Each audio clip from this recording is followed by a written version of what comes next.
buyer or seller, interacting with the others through the networked computers. Buyers would order goods from the sellers and pay for them, while sellers would receive payment and choose how much to actually ship. At the end of each period, buyers and sellers would see who'd fulfilled which orders. Given this information, buyers would choose whom to do business with in the next period. Sellers, meanwhile, would decide how to proceed themselves. At the end of the game, the money earned during the experiment would convert to US dollars. Marina and the others would earn real cash in proportion to how well they'd played. The game lasted about 2 hours. Everyone played in silence and couldn't so much as send instant messages to each other. Instead, they could communicate only through the buying and selling choices they entered into their computers. Yet they could see so much: which sellers shipped as promised and which ones cheated, how this information seemed to affect future buying decisions, and, in the last bidding period, who stayed honest when honesty no longer paid. They were seeing something of the essence of human nature at work. When the game was over, a research assistant entered the room with a cash box in hand and counted out each player's winnings. Marina received about $75. She wanted to know more. What did any of this have to do with HP's business?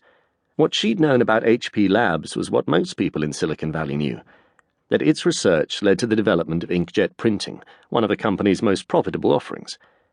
But what was a company known for its computers, printers, and calculators doing paying people to play these games? As a reporter, Marina carried a license to ask nosy questions.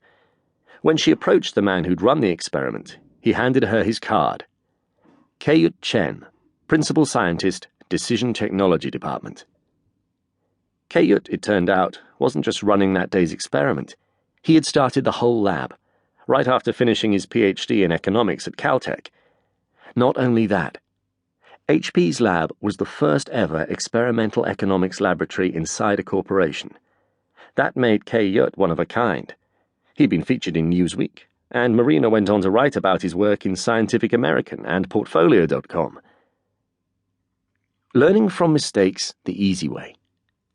The premise of using economic experiments in a company is simple: to make good decisions about major business processes, test them out in the safety of a lab.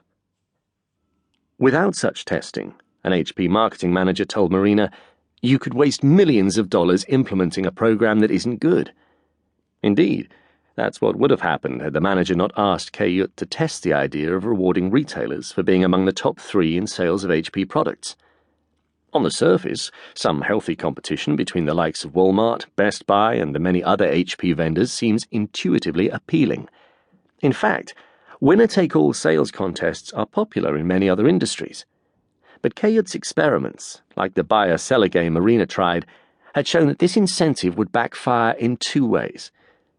In the experiments, most participants playing retailers, seeing that they had little or no chance to win, gave up at the outset.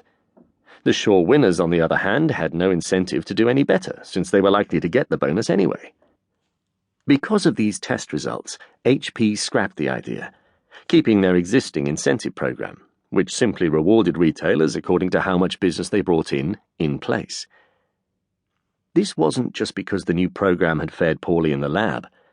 Had the programs been equivalent, indeed even if the new program had offered marginally better results than the old one, it still might never have gotten the green light. Any major change carries hefty costs, such as training and legal review. By telling you exactly how much better one program or policy is than another, experiments help managers decide which changes are worth the expense. But why even go through the trouble of running an experiment? Why not just use a spreadsheet to see which program will make you more money?